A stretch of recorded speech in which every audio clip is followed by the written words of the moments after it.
বিগত ১৯ বছর বগুড়াবাসী উন্নয়ন থেকে বঞ্চিত ছিল। শহীদ রাষ্ট্রপতি জিয়াউর রহমানের বাড়ি, বেগম খালেদা জিয়ার বাড়ি এবং তারেক রহমানের বাড়ি বগুড়া জেলায় হওয়ার কারণে বিগত স্বৈরাচার ভোটচোর সরকার বগুড়ার নামে কোনো উন্নয়ন হতে দেয়নি। বগুড়াবাসীর জন্য আরও অনেকগুলি সুখবর রয়েছে। ইতিমধ্যেই বগুড়াবাসী জানে এই সিটি কর্পোরেশন গঠন হওয়ার সাথে সাথে আমরা বগুড়াতে বগুড়া উন্নয়ন কর্তৃপক্ষ করতে যাচ্ছি। রাজুকের আদুলে বগুড়া ওয়াসা হবে এবং বগুড়া এয়ারপোর্টটি ইতিমধ্যেই মোশাররফ এমপি সহ আমাদের সদরের সংসদ সদস্য বাদশা সাহেব সেখানে উপস্থিত ছিলেন। বিমানমন্ত্রী, প্রতিমন্ত্রী, বিমান বাহিনী প্রধান, সিভিল এভিয়েশনের চেয়ারম্যান, আমি সহ মাননীয় প্রধানমন্ত্রী উচ্চ পর্যায়ের একটি টিম বগুড়া পাঠিয়েছিলেন।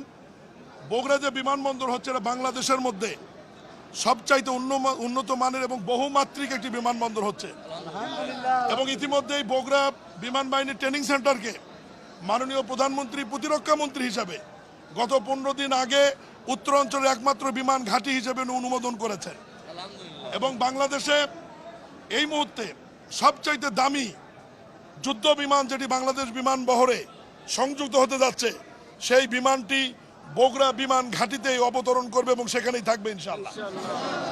শেষ করি কথা, আপনি প্রশ্ন করবেন।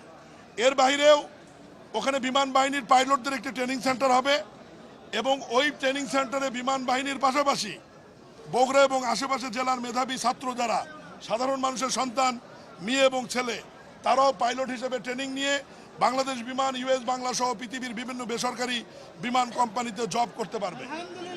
এর বাইরে সিভিল এভিয়েশনের আন্ডারে যে বিমানবন্দর হবে সেখানে 3টি সুবিধা থাকবে। প্রথমত আভ্যন্তরীণ বিমান যোগাযোগ, দ্বিতীয়ত আন্তর্জাতিক বিমান ফ্লাইট ওখানে ওঠানামা করবে, তৃতীয়ত কার্গো বিমান ওঠানামা করবে। উত্তরাঞ্চলের আলু, সবজি, লাইটিং ইঞ্জিনের বিভিন্ন দ্রব্য সরাসরি ওই অঞ্চলের মানুষ বগুড়া থেকে এই পৃথিবীর বিভিন্ন দেশে কার্গো বিমানের মাধ্যমে রপ্তানি করতে পারবে। এই জন্যে ওখানে যে জমির প্রয়োজন হবে সেটা অধিগ্রহণ এবং ফিজিবিলিটি স্টাডির কাজ শুরু হয়েছে। আগামী বছরের জানুয়ারি ফেব্রুয়ারি থেকে এই কার্যক্রমের আপনার দৃশ্যমান অগ্রগতি দেখতে পারবেন। এর বাইরে বগুড়াবাসী দীর্ঘদিন একটি দাবি ছিল ফুটবল স্টেডিয়াম। এটি আন্তর্জাতিক ফুটবল স্টেডিয়ামের জন্য যুব ও ক্রীড়া মন্ত্রণালয় তারা কাজ শুরু করেছেন। বগুড়া 3 মাথা এলাকায় এই আন্তর্জাতিক ফুটবল স্টেডিয়াম হবে।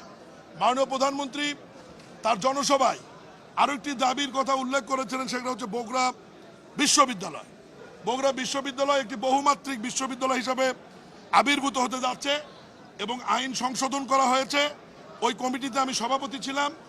এখন বগুড়া বিশ্ববিদ্যালয়ের নাম হচ্ছে বগুড়া বিশ্ববিদ্যালয় এবং এই বিশ্ববিদ্যালয়ের মধ্যে কৃষি অনুষদ, চিকিৎসা অনুষদ, প্রকৌশল অনুষদ এবং দেশি বিদেশি যারা ডক্টরেট ডিগ্রি করতে আসবেন পিএইচডি করার সুবিধা রেখে আমরা বগুড়া আইনটি পাস করছি। আগামী পার্লামেন্টে সম্ভবত এটি আইন আকারে পাস হলেই বগুড়া বিশ্ববিদ্যালয়ের যে সীমিত কার্যক্রম এটি বৃহৎ আকারে শুরু হবে ইনশাল্লাহ। আমি বগুড়াবাসীকে, সকল এমপিদেরকে নিয়ে শুধু এইটুকু বলতে চাই, আপনাদের সন্তান মাননীয় প্রধানমন্ত্রী জনাব তারেক রহমানের প্রতি আপনারা আস্থা রাখবেন।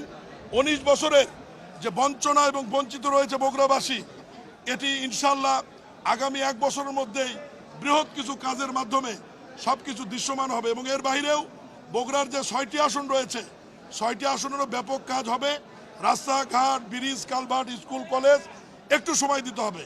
আমাদের সরকারের মেয়াদ কেবল 90 দিন। আমরা অবশ্যই অধৈর্য হয়ে গেছি, কারণ যেহেতু 19 বছর বগুড়াবাসী কিছু পায়নি। তবে ধৈর্য ধরুন। বগুড়ার যারা নির্বাচিত সংসদ সদস্য খুবই অ্যাক্টিভ, শুধু অ্যাক্টিভ না, তারা দিনরাত বিভিন্ন মন্ত্রণালয়ে তাদের নির্বাচনী এলাকার রাস্তাঘাট ডেভেলপমেন্ট নিয়ে দৌড়দৌড়ি করছে এবং নদী ভাঙ্গন নিয়ে কাজ করছেন। আমাদের গোলাম মোহাম্মদ সিরাজ এমপি মহোদয়, কাজী রফিক এমপি মহোদয় এবং মাননীয় প্রধানমন্ত্রী ওনাদেরকে কথা দিয়েছেন, সংসদে উত্থাপন করেছেন। এ ব্যাপারেও কাজ চলছে, একটু সময় দিতে হবে। এবং বগুড়ার সিটি কর্পোরেশনের প্রশাসক নিয়োগের সাথে সাথে বগুড়ার গুরুত্বপূর্ণ বিষয়গুলি নিষ্পত্তি করার জন্য আমরা গতকালই বগুড়া সিটি কর্পোরেশনের জন্য 25 কোটি টাকা বরাদ্দ দিয়েছি ইনশাআল্লাহ এবং নতুন নতুন প্রকল্প নেওয়া হবে। বগুড়ার প্রশাসককে আমরা মন্ত্রণালয় থেকে নির্দেশনা দিয়েছি যে বগুড়া যানজট নিরসনের জন্য ওভারপাস, ফ্লাইওভার এবং বগুড়ার ডেভেলপমেন্টের জন্য যত প্রকল্প গ্রহণ করার দরকার সিটি কর্পোরেশনের সমস্ত প্রকল্প গ্রহণ করার জন্য ওনাকে আমরা গতকালই মাননীয় মন্ত্রী এবং আমি আলাদাভাবে নির্দেশনা দিয়েছি। এর বাইরেও বগুড়া শহরকে আমাদের সমস্ত এমপিদের ইচ্ছা মাননীয় প্রধানমন্ত্রীকে আমরা বলেছি যে বিভাগীয় শহর যদি করা নাও হয় অন্ততপক্ষে বগুড়া সিটি কর্পোরেশন এলাকা যেন মেট্রোপলিটন পুলিশের আওতায় আনা হয়, এ ব্যাপারেও প্রক্রিয়া চলছে।